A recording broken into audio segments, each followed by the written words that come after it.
younger people grew up around immigrants, grew up around people with different traditions, grew up around people of different color. Generation of the future. We are here for the future, and we will work for the future. And most of the countries tend to favor people that are from the outside more. We're living life for the first time, and so are you, and so are our parents. There's many aspects to being a young person, especially in Finland. Gen Z can be called a little lazy, yes. I haven't spoken that much Egyptian in a while, but youth have always wanted a father figure. The older generations have more progressive types of evolution. Not everyone is good for you. Where AI is developing so fast as well, and we can use it so easily. We can understand a lot of things. We can access a lot of things through the internet. People tend to not take in many new people to know. Since most of the youth have a shorter attention span currently. I think the way to reach the current generation is through friendship. Racism in Finland is mostly through adults, not through the younger generation. And I think that Finland is quite a country for freedom, simply enough. It's more of a country for expression. My relationship with my parents is a little bit to the side, since I have chosen to, drive my own path. Nowadays, everything is so easy to be figured out from the younger generation. Parents have more experience, yes, but this is their first time living as well. This is their first time experiencing this. Hello, my name is Stephen Ikebude, and I welcome you to this episode of the Stephen Ikebude Show. We have a new guest for you, a different kind of guest, a type we have not had since we began this podcast. But like we do on this show, it is more of a conversational style. Unscripted, undoctored, unprepared. Hearty conversations between two people.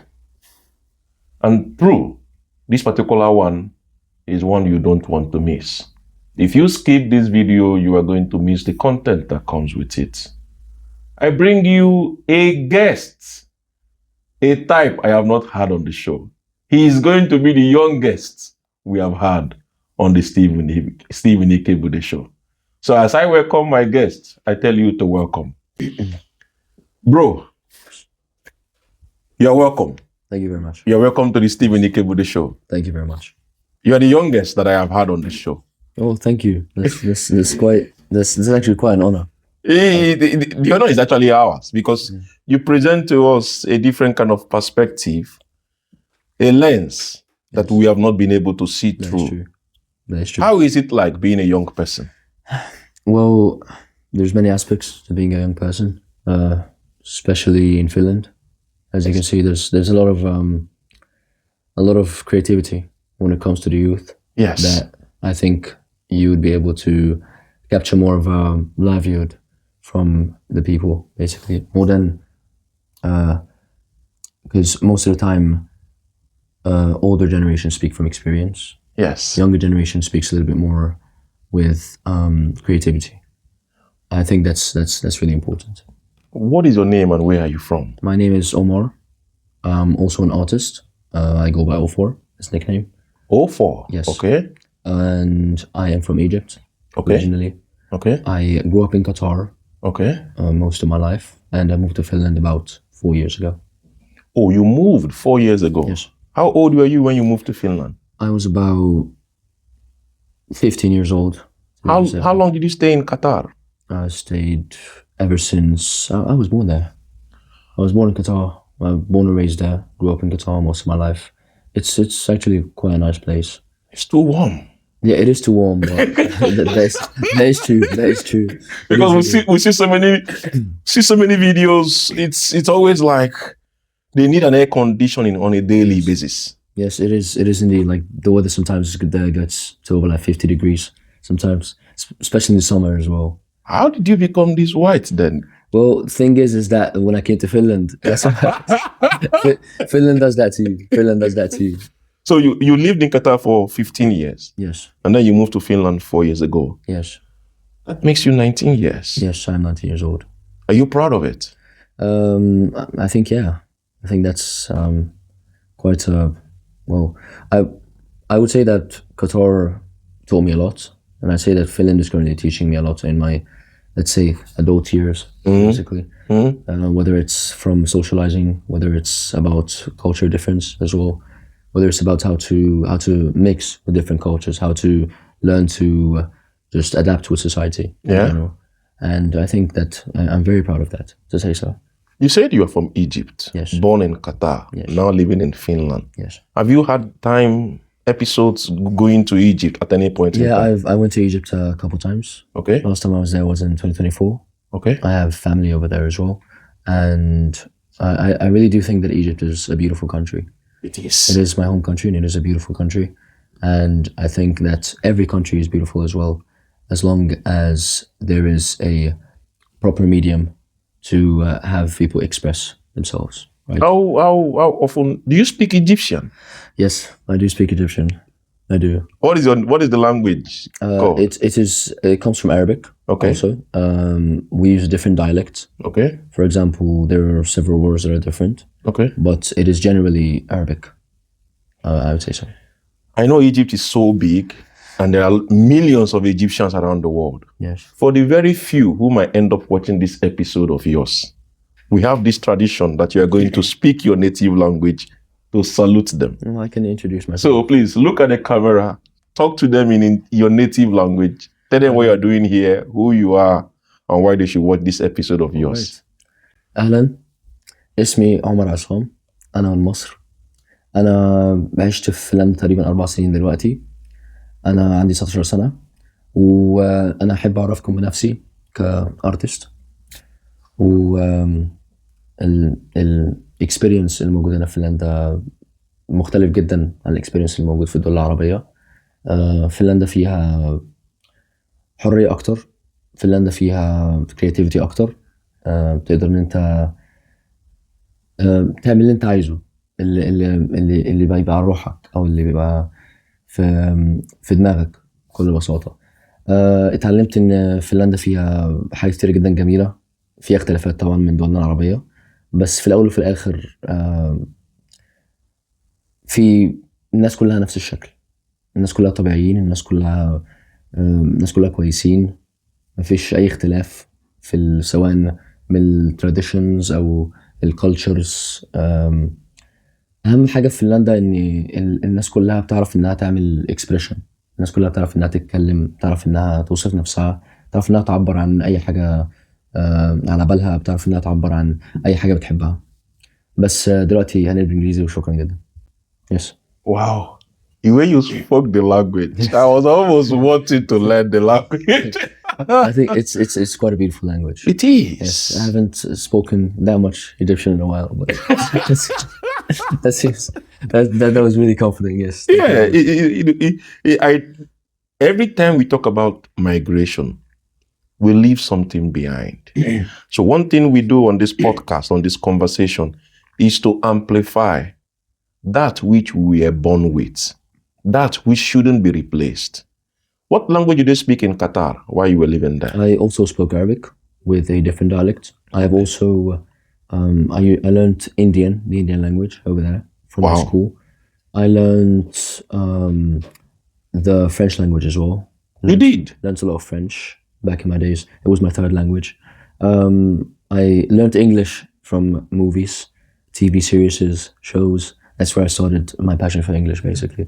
Wow. It started off as that, and also I started learning more about different cultures outside of Qatar and how I'd be able to be aligned with them, basically, if I'd want to, when it comes in terms of communication, when it comes in terms of using words or wordplay, yeah, that as well. It was really hard, but I think one of the best ways to learn languages is to dive deep into cultures. Yes. Learn from their movies or watch shows, or it's about series, basically. You need to read books perhaps as well. That's the most important thing, I say. When you talk about languages the way you do, now you move to a country too where the language is different. You didn't find Finnish in wordplay, you didn't find it in Qatar, you found it here. Mm-hmm. How has it been adding Finnish to the multiple languages you've had to learn? Finnish is actually the hardest language that I've had to Is it? Yes, that I've had to learn. It is there's quite a lot of grammar There's quite a lot of expression, Yeah. right? There's quite a lot of wordplay as well. It requires more than just book learning. It requires. Did you find it related to any of your other languages? To be fair, not so much. I would say so. I think Swedish is closer to English. Yes. Obviously. Swedish is a much easier language to learn. However, I started learning Finnish when I came here. I focused more on Finnish. Okay. I think that the Finnish language is quite beautiful. It is. There's a lot of expression into it. There's a lot of emotion into the Finnish language as well. And I've tried integrating Finnish into my music as well to try and have a little bit of mixture of cultures. Yeah. Right. But it's a little bit harder than most of the other languages that I've learned. Wait. You're an artist. Yes. You have a love for language. Yes. You have almost lived in 3 different countries, Qatar, Egypt, and now Finland. Correct. Why did you move to Finland in the first place? I moved to Finland in search of education. Okay. I first started with Finnish language. However, I found that my passion was more involved into either sports or music. Yeah. I ever since I was a kid, I dreamed of being a really creative person. I like being in the spotlight. I like attention very, very much. And this is no bias here, guys. This is no bias. What I'm trying to say is that most of the time, I like to express myself. And I think that music was one of the ways to express myself. And I also think that sports helped me out as well. I did a lot of sports when I was a kid, and some of the sports I did required a lot of attention. Yeah. It required a lot of nurturing. Yeah. And it's the same thing with music. Music requires nurturing, it requires attention, it requires a lot of confidence. Well, you moved here when you were 15. Yes. As a minor. Did your parents come with you, or are they Finns already? Yes, some of my parents did come with me, but currently my relationship with my parents is a little bit to the side, since I have chosen to, drive my own path. Okay. And obviously traditions and cultures are different in other countries. But of course I love my parents, right? I love my family and I do respect them. That's good. But at the end of the day, people need to pursue their own experiences, right? And that's a little bit of the difference between older generations and newer generations, since the newer generation is a little bit more expanded when it comes to that. It's a little bit more open. People need to pursue their own experiences. And you found this to be a difference between the old generation and the new. Yes. I see you wearing that one. The Vaasa festival. Yeah. Were you there? Yes, I was. As an artist or as an attendee? No, as an attendee. I'm not there yet. I'm not there yet. But I hope I will be there one day. And I hope I can look back at this interview and understand that I did make something out of myself. I think that would be really, really nice. Vaasa Festival is very, let's say, it's very social with a lot of people. Yeah. Right. There was a lot of artists as well. Yes. Like some of my favorites, Isaac Elliott, for example. Okay. One of my inspired artists as well. He's a really good artist. Okay. And obviously there's a lot of youth there and there's a lot of things going on. There's a lot of partying, there's a lot of dancing, there's a lot of that. And I like social events very much. Is this what the youths of 2026 prefer? Well, I'm a youth and I would say that youth attention span right now is a little bit short. Is it what? Attention span is a little bit short currently. The current generation is more focused on pursuing media through shorter types of videos, shorter types of content, shorter types of music. Back in the days, you'd say like 20 years ago, the music had, for example, you'd hear a song and the song would be 20 minutes long and the music would be for the first 10 minutes. Yes. It would be just music, just the rhythm, just that. But nowadays, it's immediately into the hook. It goes immediately into your attention span, since most of the youth have a shorter attention span currently, which is why that most people enjoy shorter, whether it's videos, shorter music, more fast-paced things, more fast-paced activities, right? I think that's what gets the youth going, basically. You lived 15 years in Qatar. Yes. You have lived 4 years in Finland. Yes. How would you compare both countries? Well, I'd say that Qatar has a lot of cultural differences. I'd say that Qatar is quite a beautiful country. It is quite a rich country also.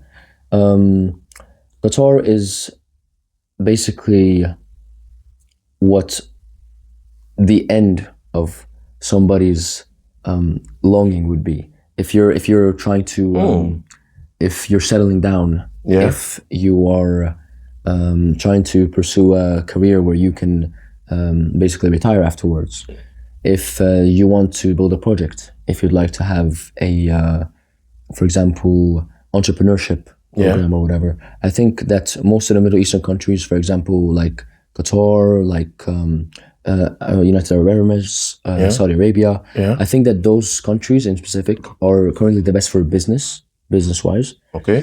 I think that Finland is, well, I've been here in Finland for 4 years, and I think that Finland is quite a country for freedom. Simply enough, it's more of a country for expression. It's more of a country for pursuing your dreams.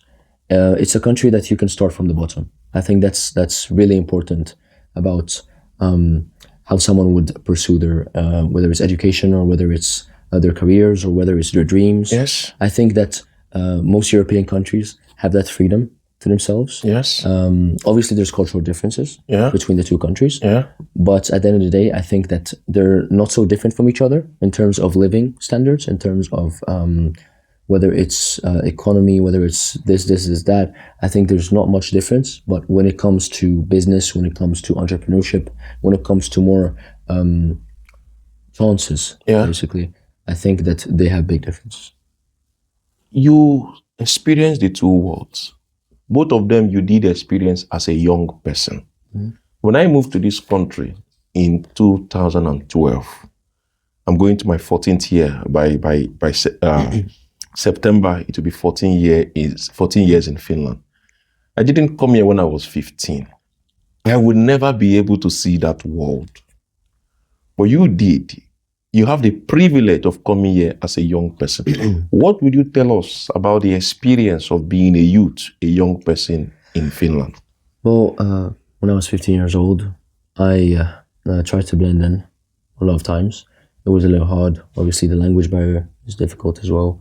We're residing in Vaasa, obviously, and Vaasa has a lot of Swedish-speaking people as well. Yeah. It's a little bit different, and friend groups are all closed off. Basically, people tend to not take in many new people to know, right? It was mostly about blending in, trying to basically prepare myself to be introduced as somebody that's more social, somebody that's more accepted into this type of society. Since for me, I didn't have many problems growing up finding friends or talking to people, or I was just social nonetheless. And in Finland, it's... You said you love attention. Yes, I do. I do so you go to where they give it to you. That's true. That is true. And I managed to, know a lot of people. Okay. I have a lot of friends in Finland. Okay. My brothers also came here with me. Okay. My brother's a little bit more, I'd say, closed off. Okay. They're a little bit more to themselves, basically. But, as I said, I like the attention. So I started meeting new people, Finnish friends as well. Okay. I think the best way to integrate yourself into, a new place or a different type of tradition or culture where a country's a little bit more eased into it, I think it's more of just having confidence and talking to people. And my experience when I was 15 is that most of the time, people will accept you. People will listen to you. Including the young Finnish people too. Yes, of course. They were open to getting to know you. Yes, of course. Finnish people are quite open, although they can be closed off at first. Okay. It starts off as that, always. Is it the same even for the young ones, for the 15-year-olds too, that you met? Actually, it's way easier to get to know younger people that are of your age. I think it's way harder to get adults to accept you in Finland. I think that's the harder barrier to cross, basically. Whether it's racism in Finland is mostly through adults, not through the younger generation. That's a good point. Racism in Finland are mostly through the adults, Yes. not the younger generation. Yes. You see why I told you we're going to have a different kind of spark, a spark that most of us have not experienced. Living the adult life takes us away from seeing through the lenses of those who are younger than us. And once in a while, and thank you, Omar, for accepting to come on the show, Of course. you give us a perspective that we don't get to see. And I'm very happy to. And because we don't only learn from those that are older than us. Those who are younger come with experiences that can also be educating. So you didn't experience any form of racism among the young Finnish kids or those that you met? Not at all. Not at all. So why do adults have, from your own opinion, why do we adults have that problem? I think I have a pretty valid opinion. I think that with an older generation, they have not seen immigration integrated into here a lot more, I'd say, widespread into Finland. Okay. I think that younger people grew up around immigrants, grew up around people with different traditions, grew up around people of different color. I think that older people are more of, I explained this to you before, I think I mentioned this before, and I said that with older people, it's more of, they kind of, they're trying to stick with the standard, right? The status quo. Yeah, it's more of, yes, of course, the status quo. It's more of what we had before. It's more of, I want to follow what I had before, what my grandparents had, right? With the younger generation, it's more of, I want to do my own thing. I want to be something for myself, right? The difference is that with the younger generation, it's more of that they are very open to meeting new people since they have grew up with them. They have seen them Yes.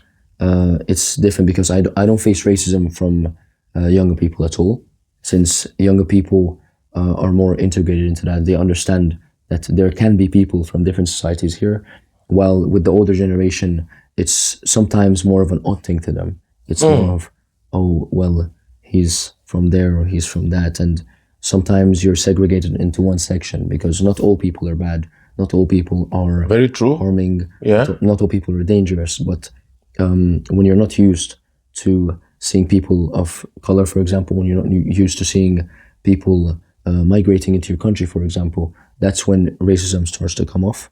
But Let's 19-year-old guy, let's leave racism.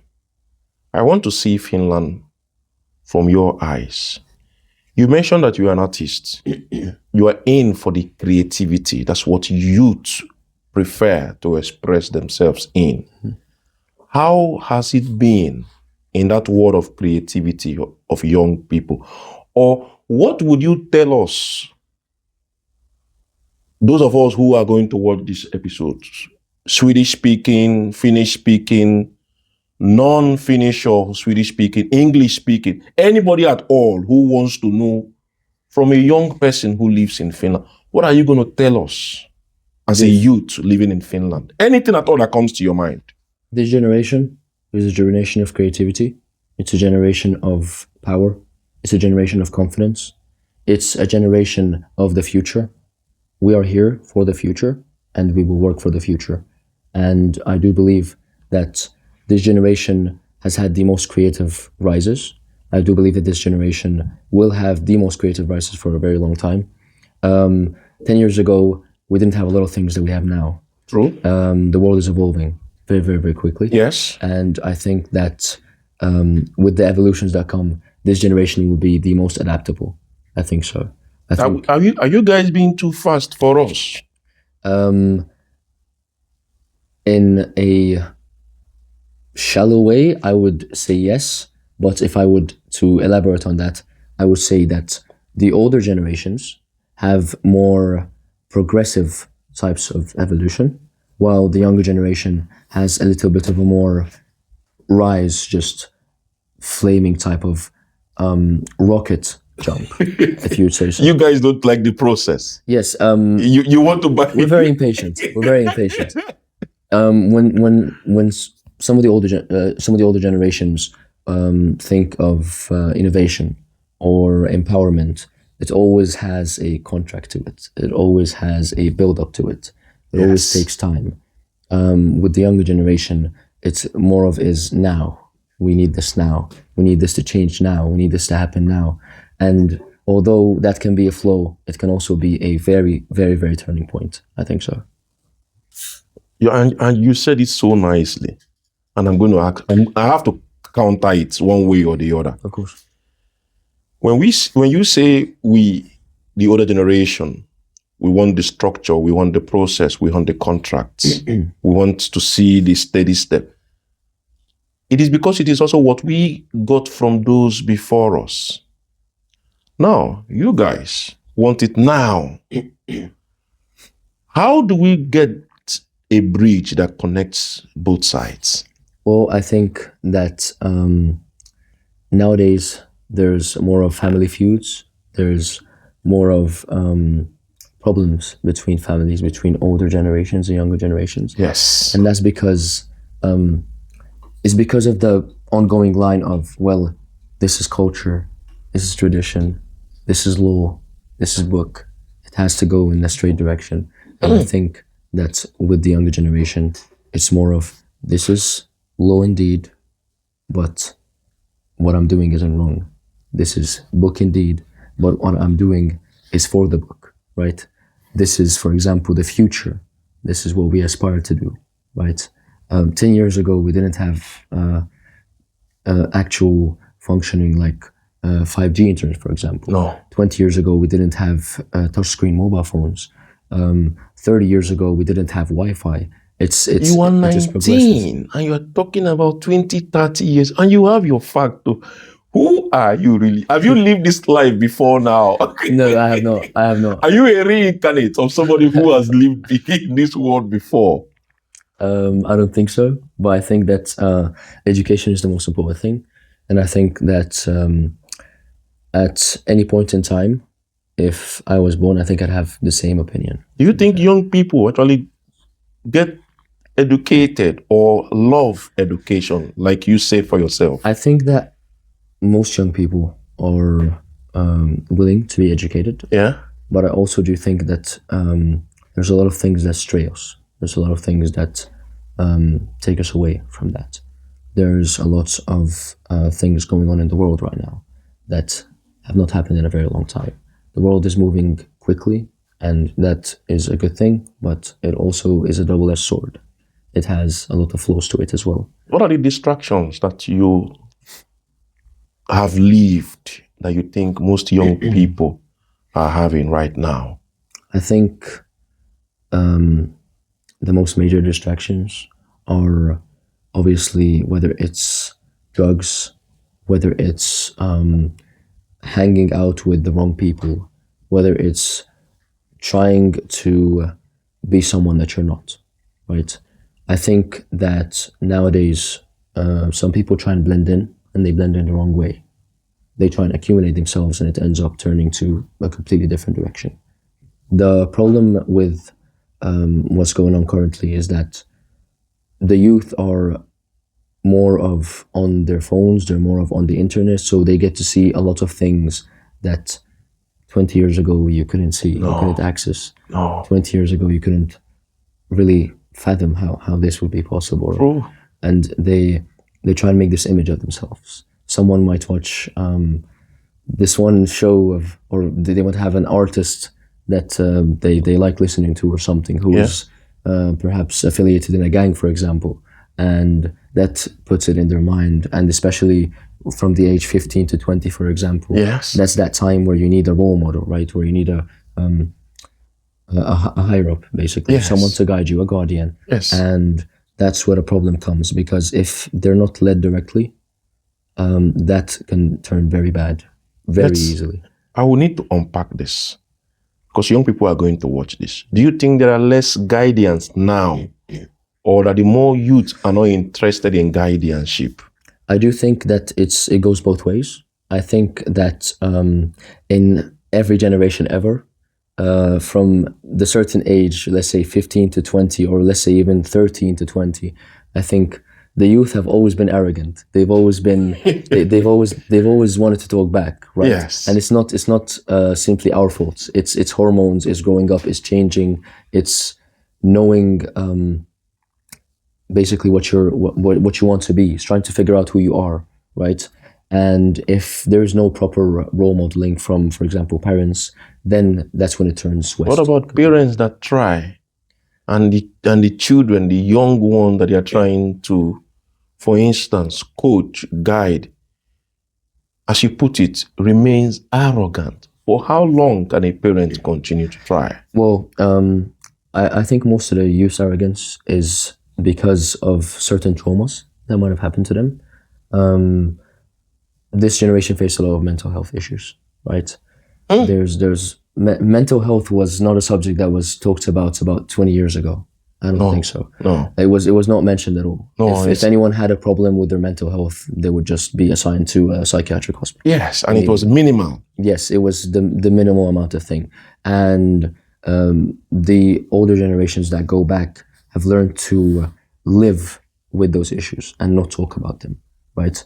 While nowadays in the younger generation, it's more of, I want to talk about this. I need to explain this. I need to elaborate this. And some of the older generations, for example, parents, if we would say, they understand, but they don't know how to reach their child. They don't know how to reach their mindsets because they come from a different time, let's say 10, 20, 30 years before, and you cannot enforce things with your way most of the time, instead of basically trying to adapt it, ease more into it, right? This generation, again, it is a creative generation. Yes. And it's also an emotional generation. It requires more nurturing. Have you lived in Vaasa all this time you've been living in Finland? Yes. So when you mention that some of the distractions are drug related, bad influences, are these prevalent here in Vaasa? I don't think they're prevalent in Vaasa, but I do think that in every country in the world currently, there are these types of problems that people face. I do think that it's everywhere. Yes. And it doesn't have to be major, but it starts off with a group of people, always. It always starts off with a group of friends, for example.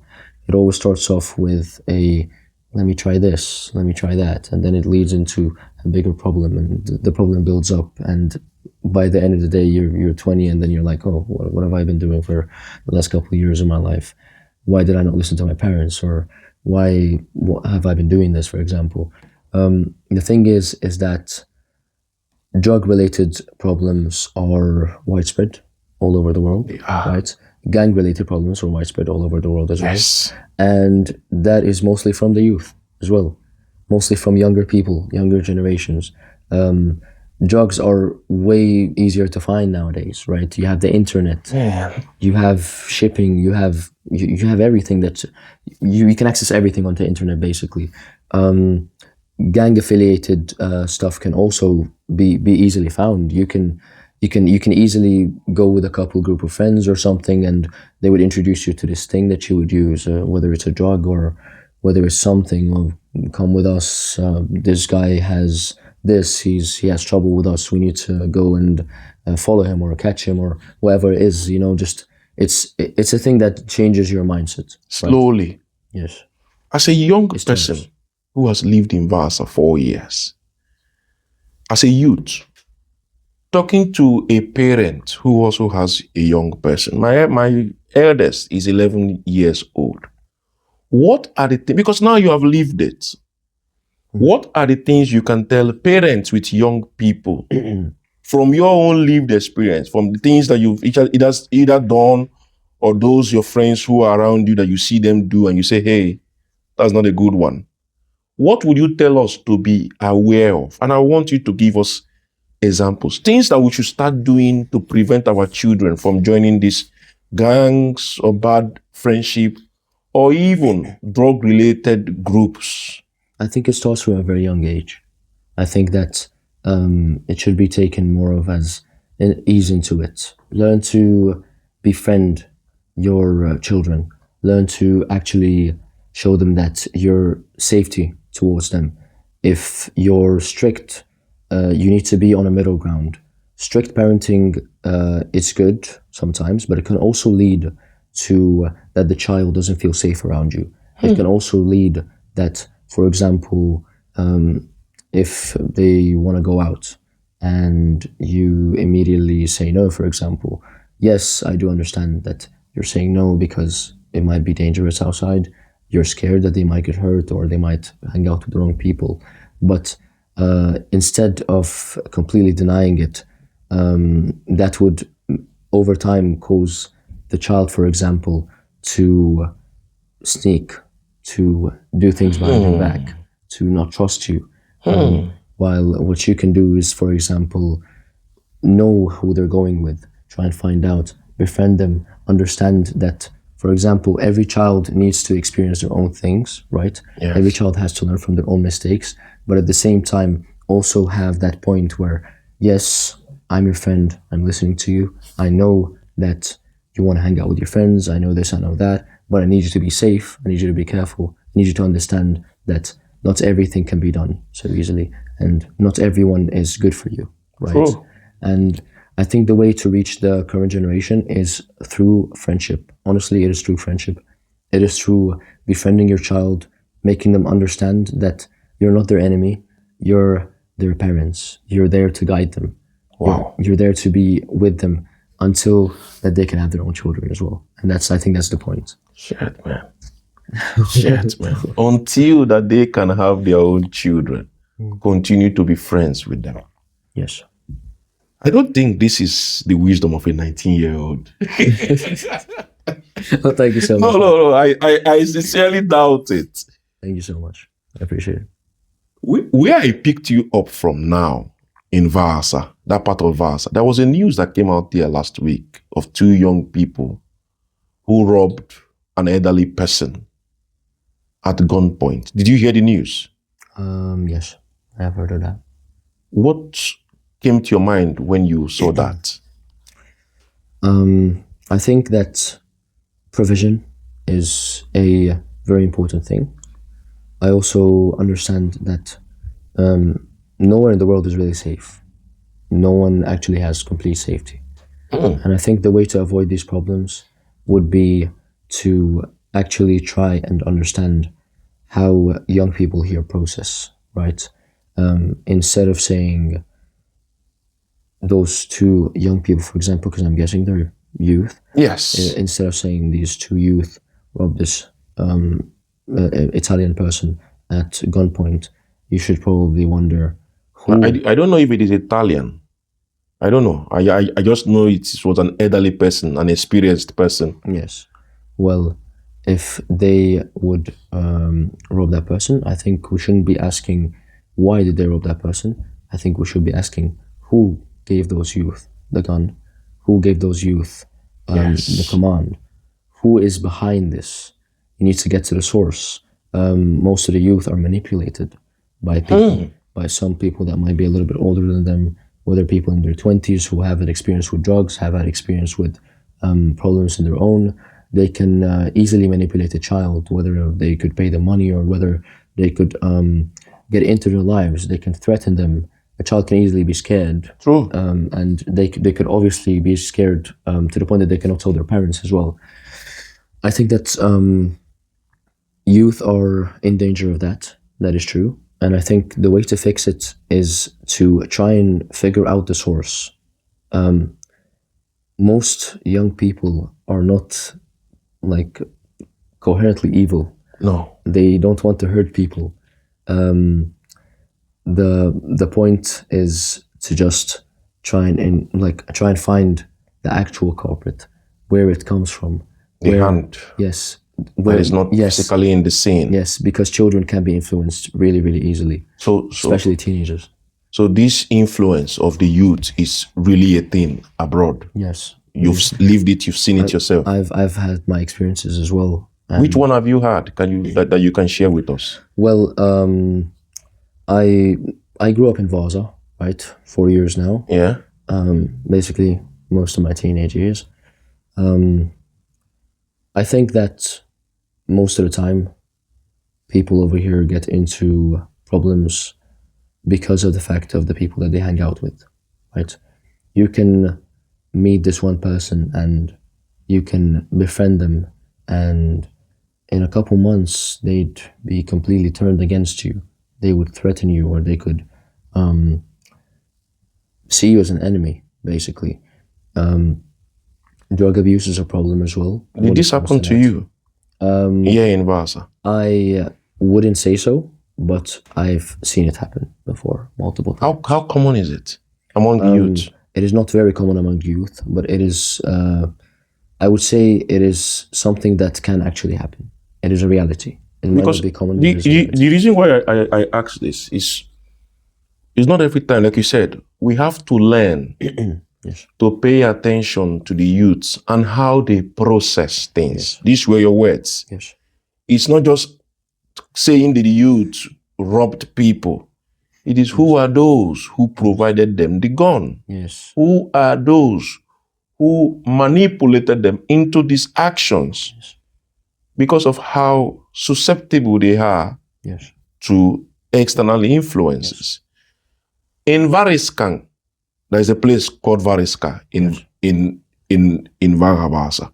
There was an incident of a young girl who, I can't remember the exact story, but the young girl was a young person, a youth. I think either poured her something or hurt her, you know.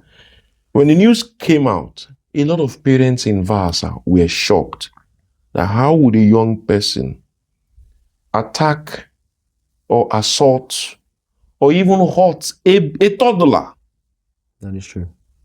Would that be also an influence from somebody else? That, of course, can be an influence from somebody else. In what way? I think that nowadays society works like this with the younger generation, as basically it is like if someone doesn't like a person, most of the people that are friends with, for example, the person that said that this person is not likable, everyone starts not liking them, right? It's basically, it's always a group of people, right? And if someone has a problem with a person, nowadays with the youth, they can tell all their friends about it, and all their friends can also have a problem with that person. Immediately? Yes, immediately. It really doesn't matter. They it's like blind loyalty. And to what? Well, to their friends, to whoever that they're hanging out with. Again, some of the youth that didn't have role models, for example, or a father figure or whatever, they would always look for a father figure, or they would want father figure. Yes. Is that absent among young people?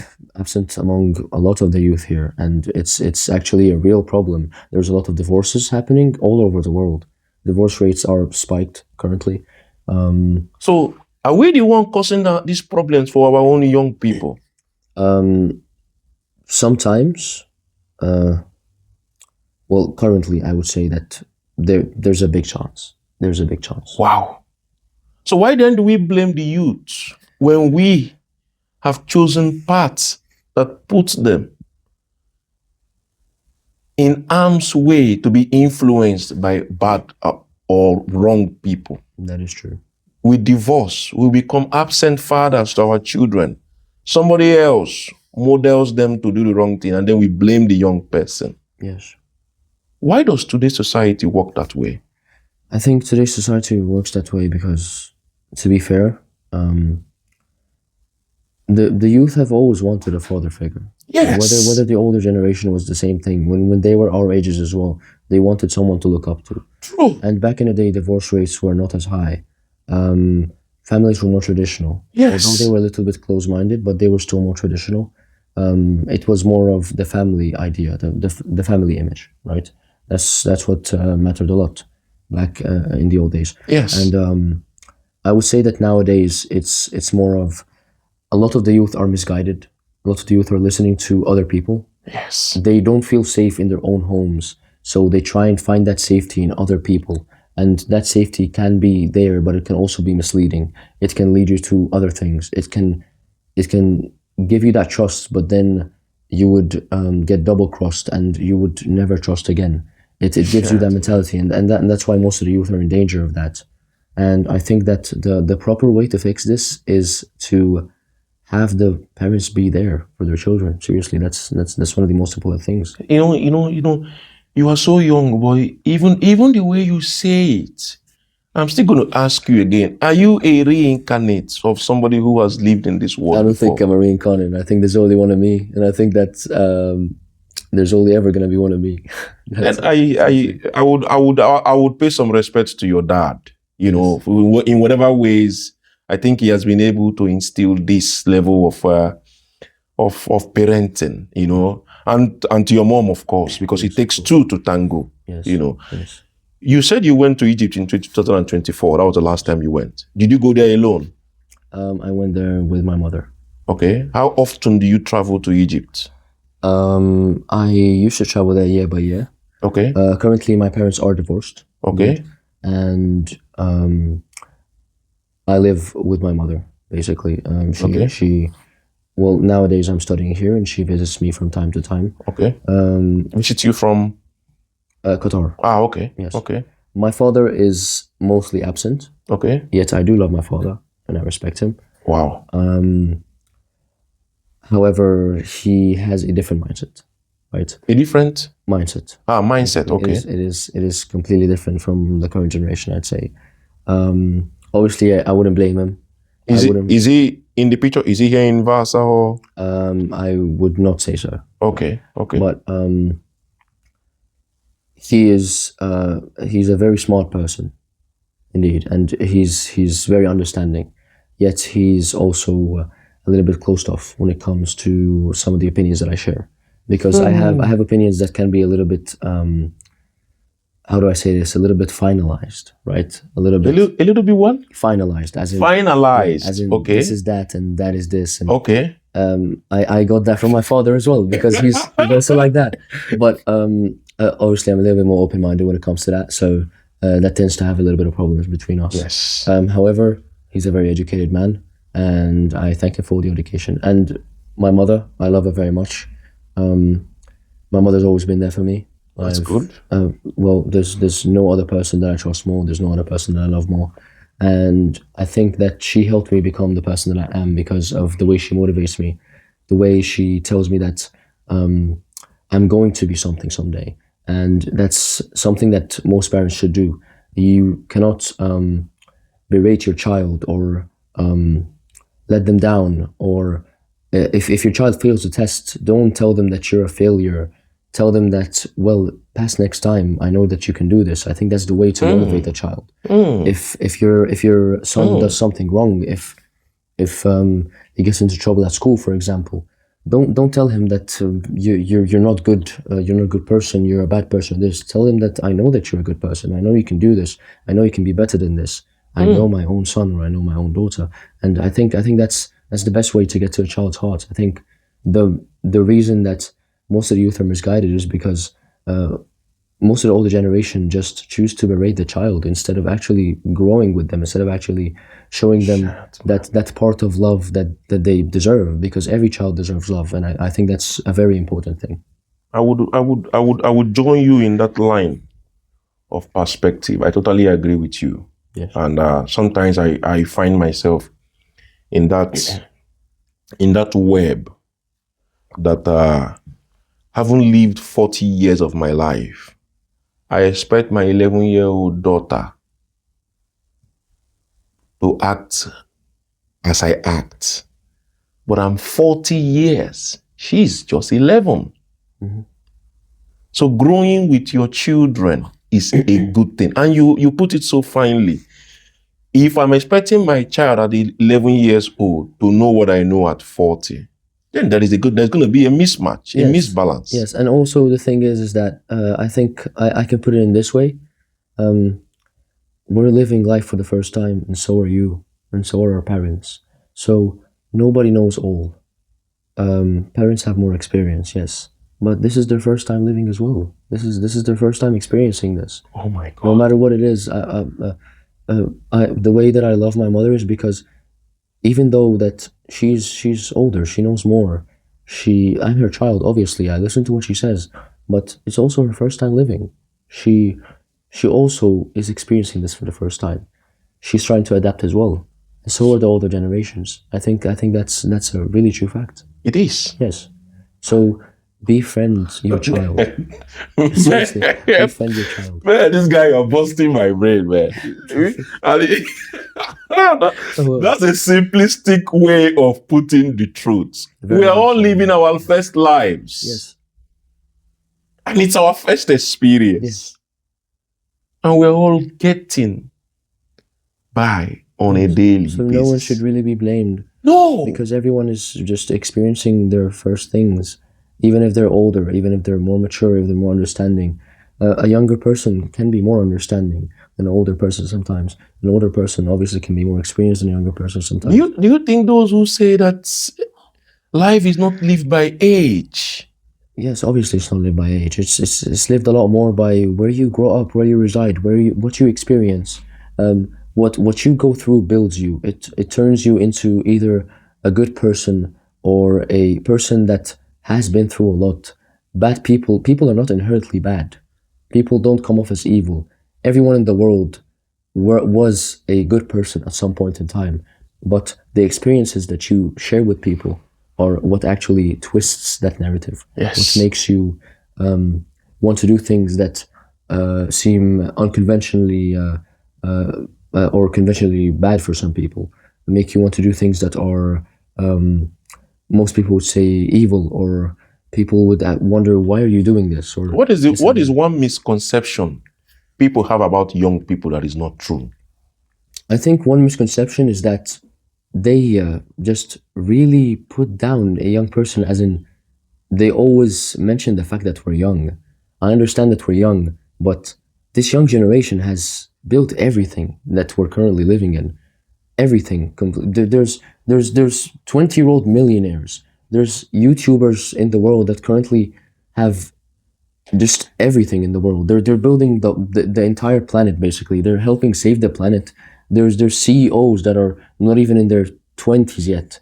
There's football players that are 18, 19, that are way greater than a football player that's lived 30, 40 years. Yes. There's new evolution in the world.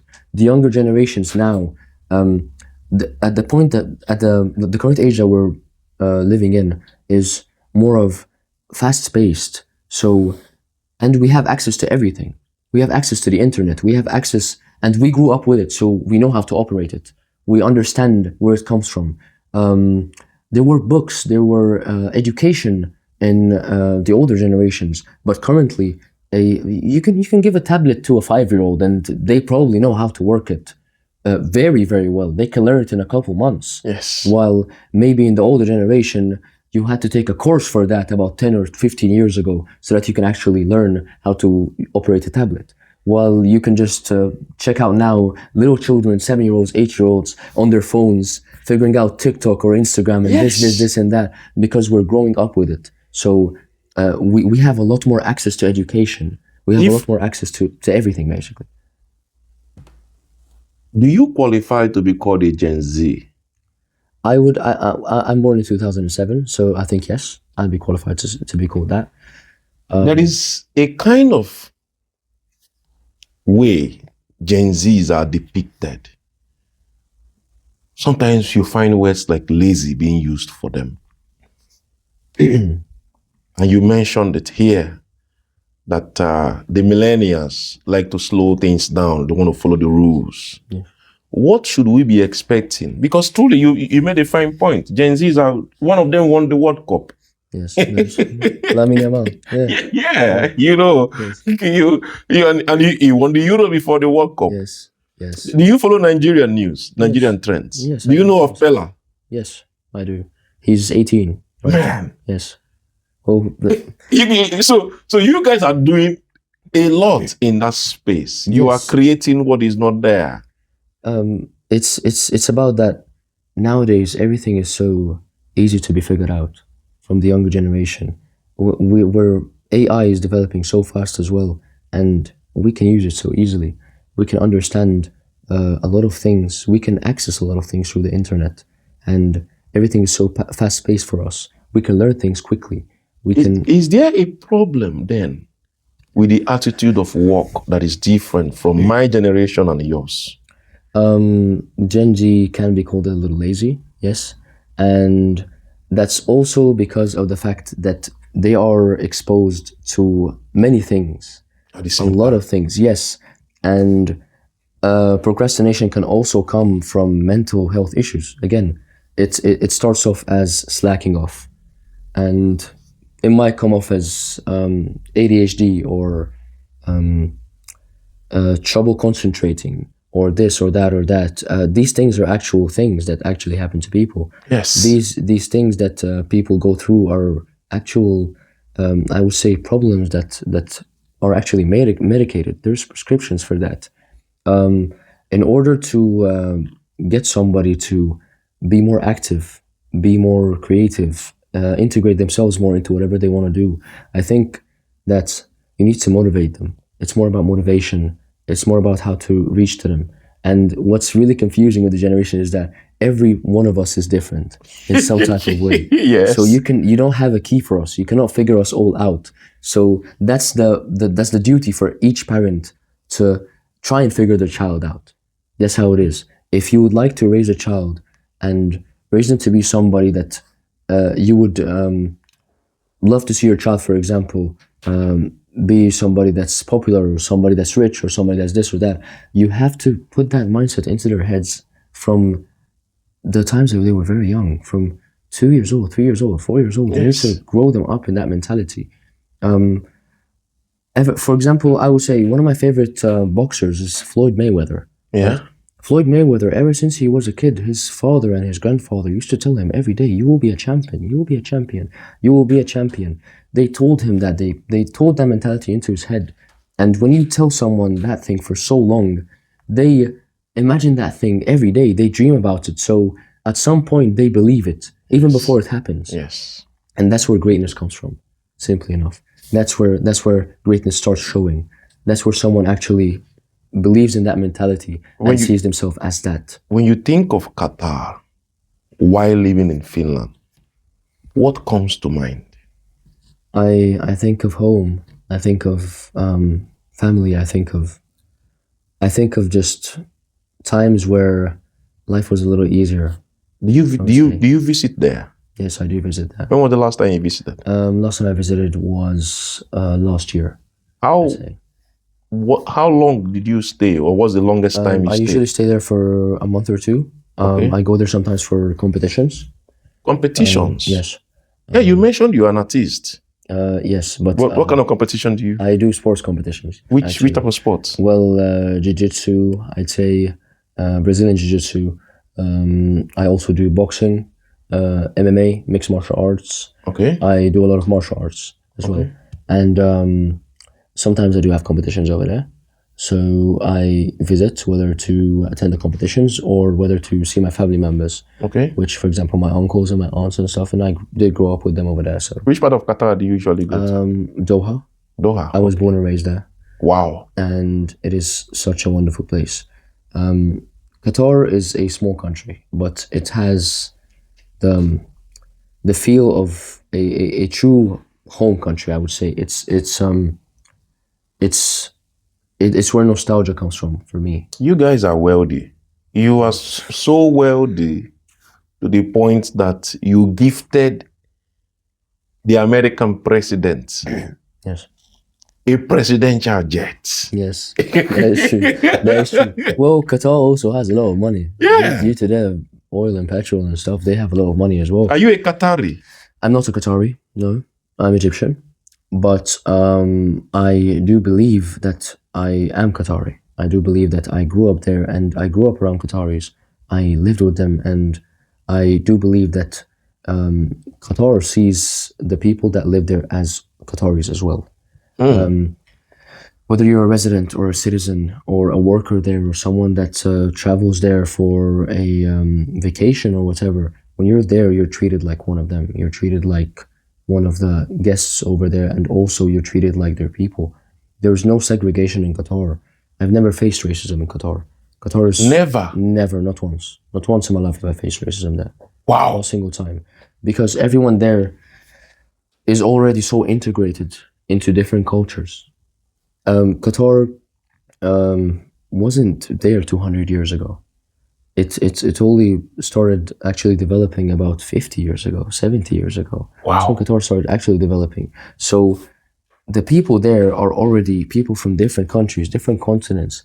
There's mixed races there, there's mixed cultures. So everyone is so used to each other. Everyone knows that this person is from this person is from that. There's no segregation over there. The only discrimination I'd say there is might be from richer, higher class to middle class to lower class, Okay. which is everywhere in the world. Yes. It's a thing that's everywhere in the world. It's a problem that everyone faces. Higher class people sometimes tend to be a little bit more discriminatory towards middle class or lower class people, and that is how it is. It's not about race. It's about just the way that they were raised. Humans. Yes, exactly. We are hierarchical everyone in has a nature. personality, Yes. Yeah, that is nothing wrong in stating it. We humans are hierarchical. Yes. And one of the things that's even where I come from, the Nigeria country where I come from, they will always tell you that hierarchy has been in existence before you were born. It will remain after we all go. So you moved to Finland, and you moved as a teenager. You were 15 when you moved here. Correct. Then you got into the Finnish school, started learning the new environment. How did you feel the first time you had to work and pay tax in Finland? I would say that everyone has to work at some point.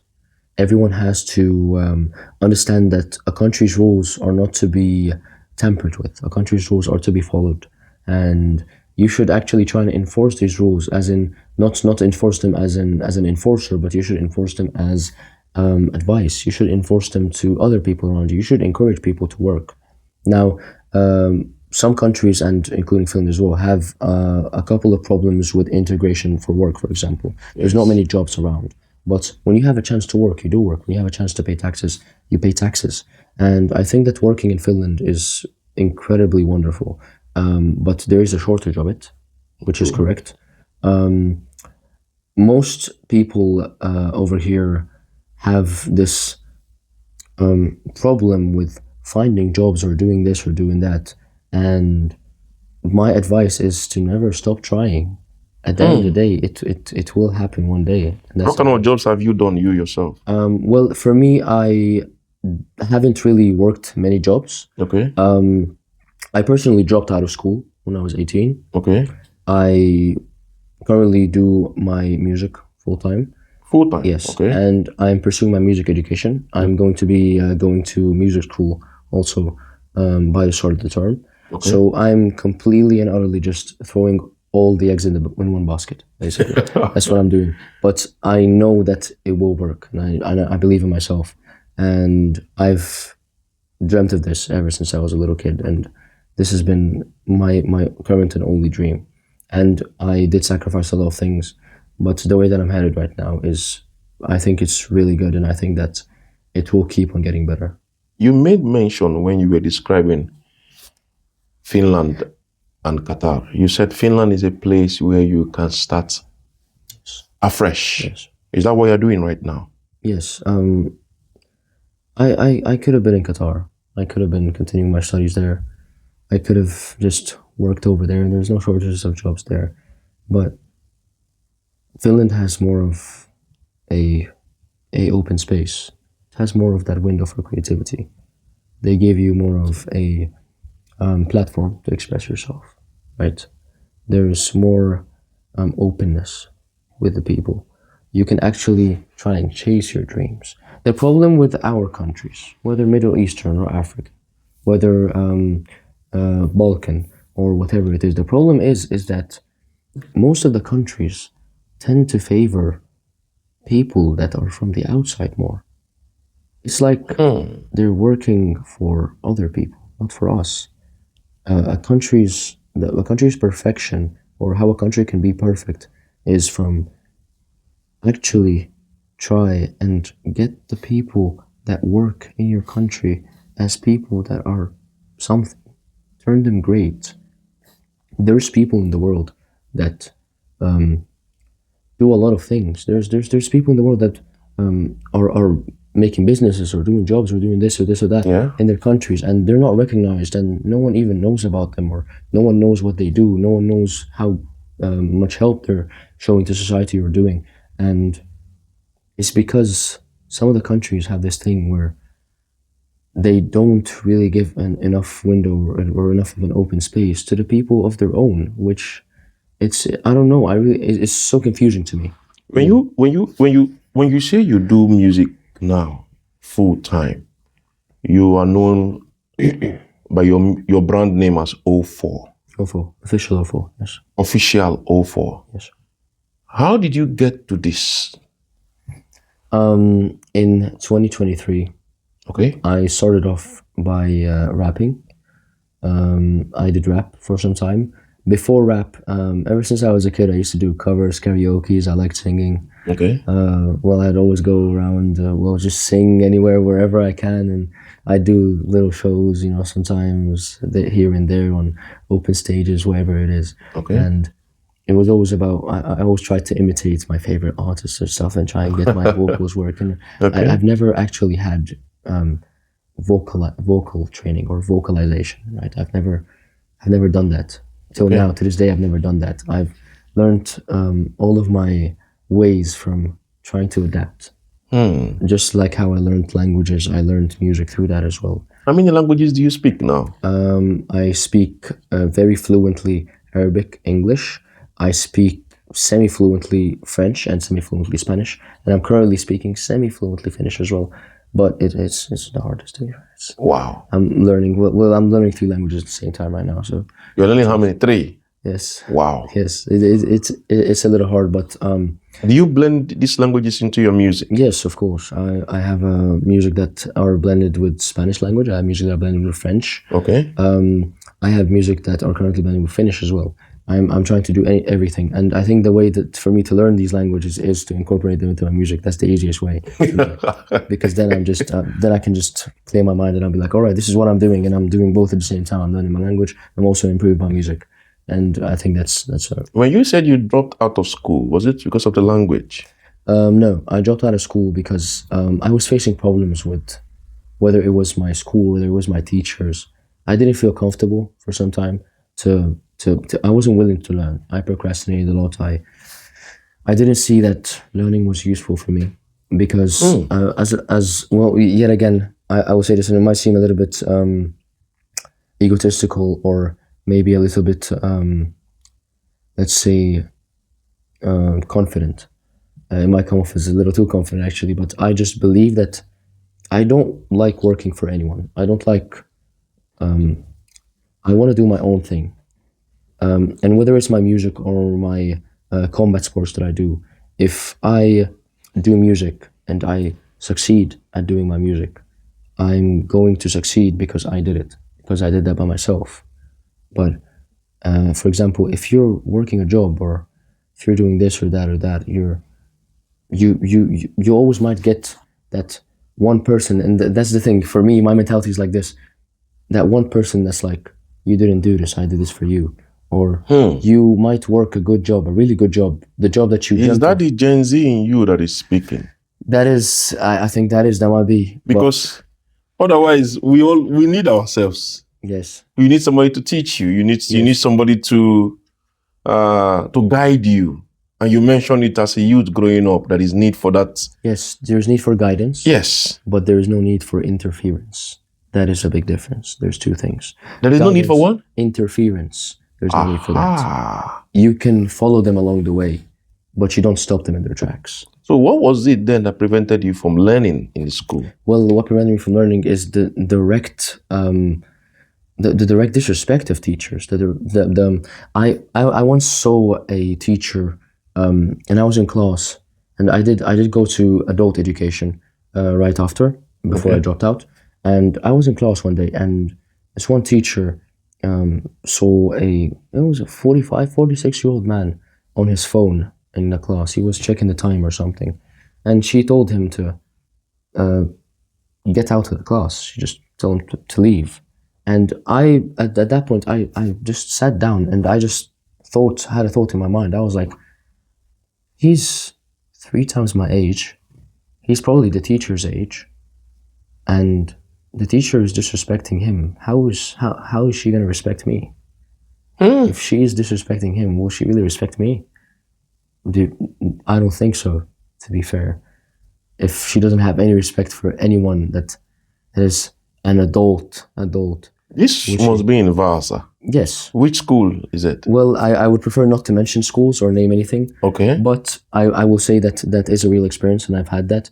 And that's what forced me to be like, I got that mentality of, I want to do it myself.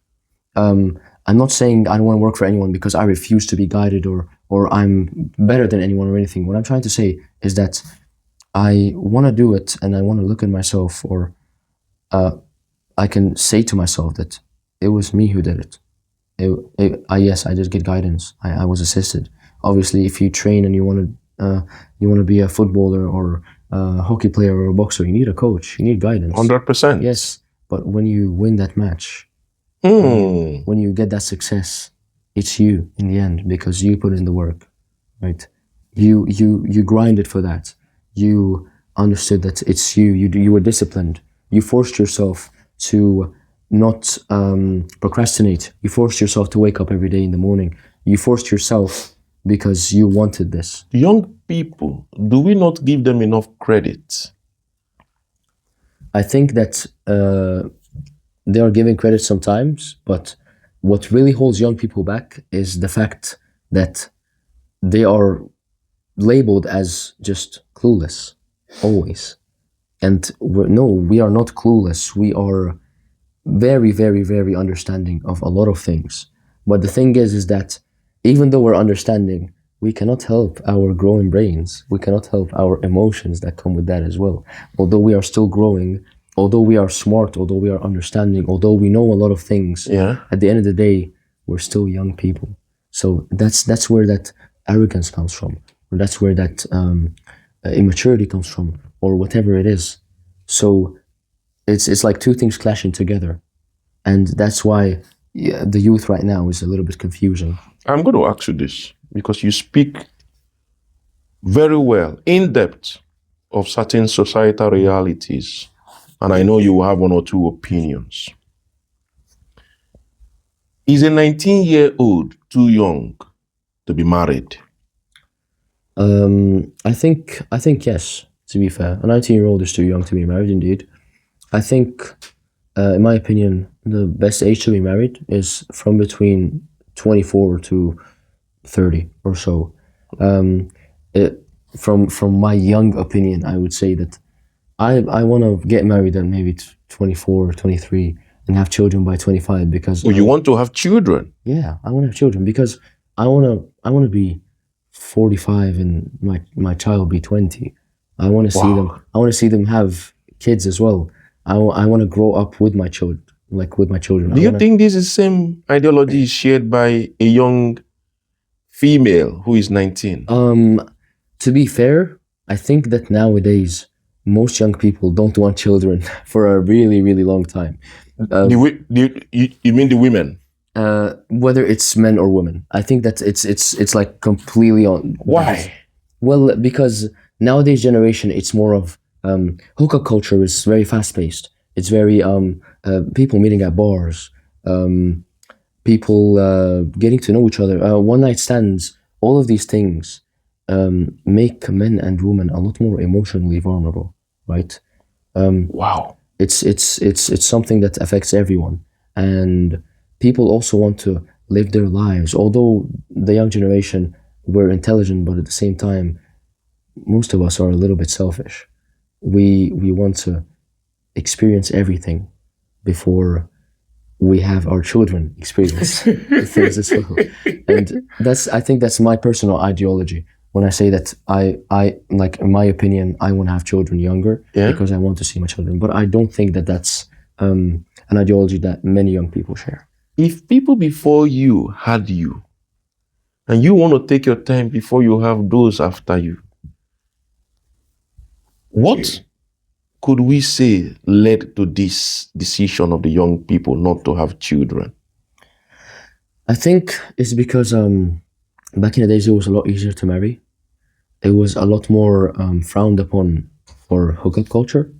It was a lot more frowned upon to have girlfriends or boyfriends, or it was also a lot more frowned upon to just, well, not have children or be married by 30, right?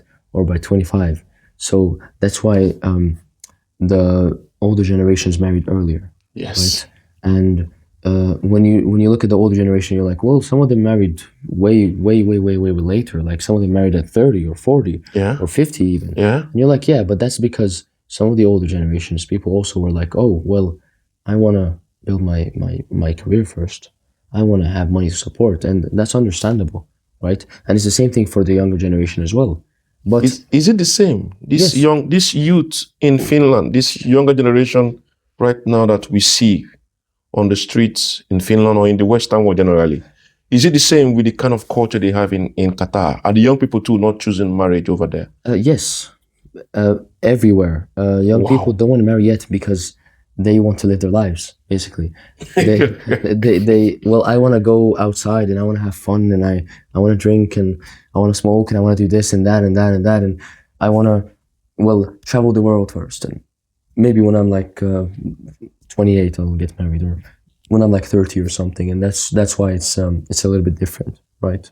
But that's my personal ideology when I say that I want to get married young. I don't think that most young people would agree with me, to be fair. So if they don't agree with you, and you know already that the trend supports them, can we call this an aftermath of the feminization of women, of the feminine group, of the, what do they call it? Is it femininity? What do you call it? Feminism. Feminism. Is that what brought us here? Or is it just human evolution? I think that feminism is a wonderful thing. I do believe that feminism is a very, very, very empowering thing. But feminism can either make or break a certain group of people. Yeah. It influences things as well. And feminism as a base, the root of feminism was great. The root of feminism was completely and utterly equal. It was equality between man and woman. It was equal pay. It was equal rights. It was the right to vote for women. Feminism originally started with that.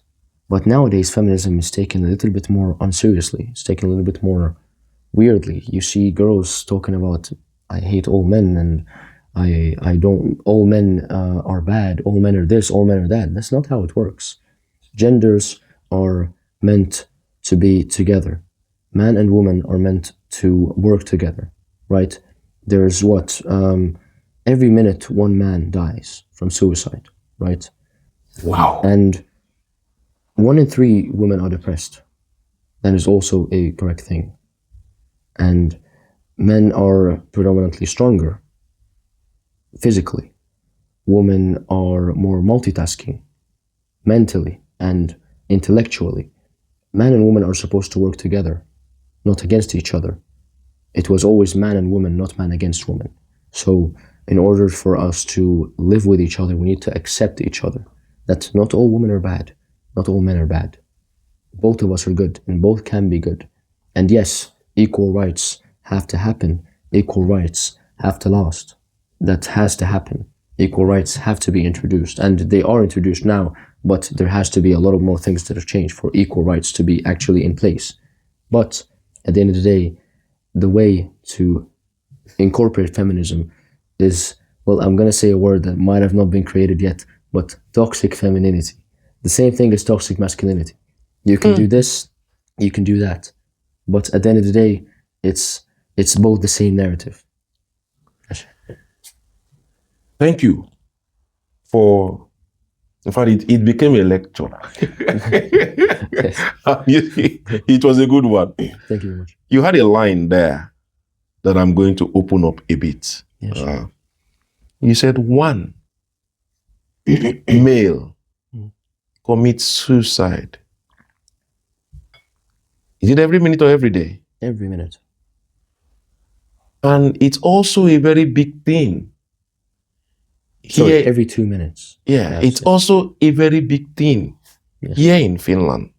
Suicide among young people. What would you generally say influences this in Finland? I think it's pretty simple. The reason why suicides happen more from the youth is because they are misguided. A lot of things that they do or they use, or maybe traumatic experiences that they face, might lead to that. And again, it's not just the youth, it's also the parents. Sometimes a child can be in a very, very bad mental state, and they need to talk to somebody about it, but they can't talk to their parents because they know that their parents might not be understanding, or maybe their parents might just brush it off. They wouldn't think it's a Wow. big deal, right? And also maybe it's because of things that they might have faced. Some effects of drug abuse can be psychological damage. True. It can be nervous system damage. It can be a lot of things. People can face a lot of health issues, mental health issues wise. And I think that most of the time it comes down to, well, mental health in general. Is there too much weight on being a young male? Yes. Is the expectation so high? Young males are taught from a young age to be brave, be strong, never show weakness. Young males are taught not to cry. Young males are taught not to talk about their problems. Young males are taught not to, act emotional. Young males are told not to lash out. They're taught not to actually explain what they're going through. And when you have something bottled up for so long, whether it's something that you're thinking about, or whether it's suicidal thoughts or whatever it is, that's when it leads to self hurting or self damaging or whatever it is, drug abuse or whatever. Because some suicides as well are not just from self harm; they're also from drug abuse. Yes. They're also from overdosing. They're also from this, from that. Drug abuse starts off as you start with this drug, and it makes you feel like a different person. Makes you feel like maybe you're someone that's very, very, very awkward or shy, and you start smoking cannabis, for example, and that raises your dopamine. It higher your self-esteem. It makes you a social person. It makes you laugh and be funny and this and that. And then that's when the addiction starts. You want to be that person, so you keep using that drug. You keep using that drug, and the effects start. They don't start sometimes, and sometimes just start like this. And it's because of, you can be doing drugs for years and years and years, and you can do it one time, and mental health issues can happen to you. Yes. Psychosis is a real thing. Yes. Right? Schizophrenia is a real thing. It is. Anxiety, panic, all of these things happen from drug abuse. And not just with cannabis, because cannabis is not a killing drug, but it's a very damaging drug. Opioids, pills, needles, all of the things that actually incorporate to overdose. Those are things that can make a person feel numb. It can make a person feel out of this world, basically. Yes. And some people that are dealing with a lot of pressure in their lives, maybe someone goes to a job that's 12 hours a day and they come back home extremely tired and they want to be awake. They don't want to sleep. They're tired of working every day and every day and every day. So they might take enhancements to make themselves stay awake. It's about the mental vision, right? It's about what they're thinking about. Or someone's extremely in pain. So maybe they're going through some type of breakup or some type of death of a family member, and they get introduced to opioids, things that make you feel numb, that don't make you think about anything. And that's when the addiction starts. Because once you use it once, the next day, the third day, the fourth day, you're like, oh. When you stop using it, you're like, I'm still thinking about this. When you use it, you don't think about it anymore. And obviously it builds up immunity. So you start using more and more and more and more. And that's when it takes you. That's when the thing happens. During the winter, when it's dark, there is this darkness that fills up people's mind. Yes. As a young person, what are the things you do to keep your mind sane in Finland here? I don't think I'm a sane person, to be fair. To be fair, I don't think I'm a sane person. I think that I've been through my fair share of stuff. I think I've seen a lot, and I think that everyone just needs to talk about their problems. I think that people need to talk, and With who? well, with anybody, talk to someone. People that want to hurt themselves. If you are having any The young thoughts, people don't go to churches anymore. yes, that is true. That is true. What happened? The being away from God is a thing, because young people are now there's a sect of young people that think, oh well, it's not scientifically correct. It might not be. And there's another sect that's like, oh well, I don't feel like I'm worthy enough to be loved by God. I feel like I'm a sinner. I've done too much. I've hurt myself too much. I've hurt people around me too much. I don't feel like God would redeem me again. I don't think that God would actually accept my repentance. And that's where it comes from, when people stray far away from God.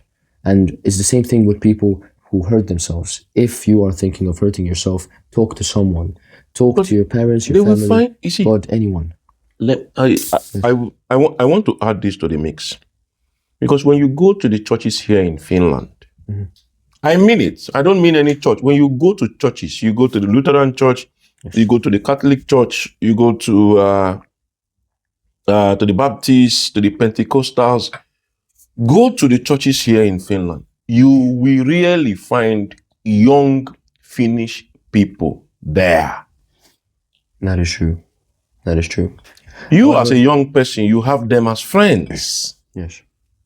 You have been in their parties. You have been in schools with them. You have been in environment with them. What is keeping them away? Because there they also find people they can talk to.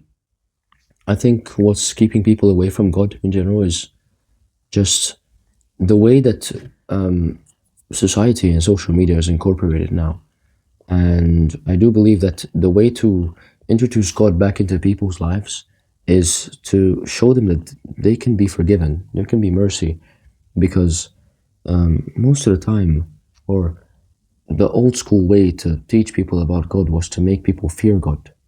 That's how it worked. If you don't do right, you're going to go to hell.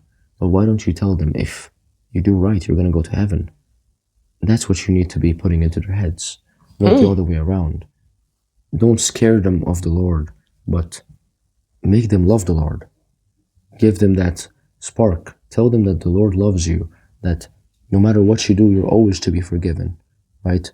I'm not a Christian personally, but if for Christians, for example, I've seen a lot of people that tell people, Jesus died on the cross for your sins, so you need to be a better person, right? Because Jesus died on the cross for your sins. But how about you say, Jesus loves you, and He forgives you, and no matter what you do, He's willing to sacrifice His life for you. He's willing to sacrifice Himself for you, because He did sacrifice His life for you. But how for how long? Like I made a video when there was a train incident that happened here in Vaasa. A young person, went into the train tracks. I made a video, and I stand to be corrected when I said young people need to have tailored opportunities for their ways to be attended to. You cannot have one shoe fits all method for all the young people in Finland. Yes. So, as a young person living here, do you think that the blanket rule of one shoe fits all works for you? Or is there a better way that the system can create a way out? And how many times are young people going to be making mistakes for them to be forgiven, or for them to be accepted, or for them to be forgiven, like you said now? I knew that person. She was a very, very, very lovely person. And you knew the person? Yes, I knew the person. The one that happened here in Vaasa? Yes. She was a very lovely person. And wow. This is also why I will bring this up again. Please talk to someone. Please don't think that just because you're going through mental health issues, no one else can help you. Mental health is a really big deal, and it is a reality. People die from mental health. It is not a joke. If you have anything bothering you, talk to someone. Reach out to people. Reach out to people online even. If you're scared to talk to your family, talk to your friends, talk to your siblings, talk to anybody, because that really can be a matter of life and death. Yes. Thank you very much. Wow. You made it really, really, really emotional for me now. Man, you know the person one-on-one. Shit, man. Man, I am really sorry that I brought that up. It's all right, man. I understand. No worries. No worries whatsoever. Because what we do here is to have conversations that we hope, we positively influence people out there, because we know that everybody goes about carrying their own. No, of course. And the message still stands. The message still stands. It is spread positivity in the world. It's very, very important. Yes. It's, and like you made mention, the young people they have too much in their hands, information, yes, accesses. Is this too much information part of the problem for the young people? It is part of the problem if you're introduced to things that you shouldn't be introduced to as a child. That is part of the problem. If you hang out with a group of people that has that, perhaps whether it's like a group of people that doesn't follow the rules or whatever it is, or on social media, there's a lot of things that children shouldn't see. Yes. There's a lot of things that they shouldn't be introduced to this early, at all. And that's also a problem. But it's the corporations' problems. But this social media, does it create a false family for people? Does it create false friendship, false community, false life? Of course. That can happen. A lot of things on social media are fake. People aspire to be a person that person might not even be what they are, right? You see those people on Instagram that are rich and this and that, and they're making money and they're flexing their money and their boats or something. That might be rented, man. They're not actually that rich. They're not actually this. Or these Instagram models that are showing off their physiques or this or that. That's Photoshop, man. That might be fucking Photoshopped as well. What I'm trying to say is that most of the time, people need to find role models yet again, and role models are easily missed if you don't know how to actually get that, touch that person's heart. If you don't know how to get to that person clearly and truthfully, they will look for it somewhere else. And that's a problem with the youth, simply enough. Social media is very accessible, yes, and they can see the wrong thing, and it is a reality. That's what can make them mentally frustrated, or they can follow someone that tells them that do this, do that, or be like this, be like that, and that can really influence them. Because from the years 13 to 20, those 7 years really shape a person. True. For a really long time. They really shape your personality. So I think those years, it should be a lot more restricted. And with restricted, I mean protected. The children need to be protected from these types of interactions, from this type of access to the World Wide Web. Everywhere, everything is on the internet. Everything is there. Yes, and the way to do this, I think, would be to limit the time, right? Limit the things that they can access, but at the same time, show them that they have their freedom still, right? It's not, I completely restrict you from this. Yet again, follow along, but don't cut off, simply enough. That's how it should be, right? You should limit it, but not fully restrict it. And I think that is the answer to getting people to actually understand that social media can be dangerous. It can be life-changing. It can change someone completely. Completely. Yes. Completely. And we live in a time where we can no longer do without it. Yes. In fact, they're already talking about having data centers in the moon, in the space. Yes, everything is just going by. So it means that, they are moving at the Gen Z speed, super fast, everything happening in 1 second. Omar, it has been a very long one with you. Yes. I can tell you that it has been a very healthy conversation. Yes. It has been a good one. Before I let you go, I have to take something away from you. Tell me. You said you are known as official 04. Yes. Where are your music hosted right now? They are on Spotify, Apple Music, iTunes, Tide, every platform ever. SoundCloud, YouTube Music, YouTube. My music is out everywhere. Official 04 on all platforms. Thank you very much, guys. And thank you very much, Stephen. It's really a pleasure. And if you have this link of your profiles, you could send it to me. Yes. I'll attach it to this video. Yes. So anybody who wants to personally get in touch with you, they can click on the link, listen to your music, and for instance, follow, in your music career. I know you are going to be a champion. I know you are going to be somebody who one day I will buy tickets to come and watch. Yes. You're a young person. If I could say one last Please thing. go ahead. Yes. Yet again, one final message. Please, if you're facing any mental health issues, please talk to somebody. Please. It is a very big issue in the world, and people need to understand that they can talk to people, try and socialize, be a better person, please. Thank you very much. And it was really quite a pleasure. It is Thank you so much. a honor Yes. that it was quite an honor. Yes. I hold Thank you very dearly. much, Stephen. Thank you very much. Thank you.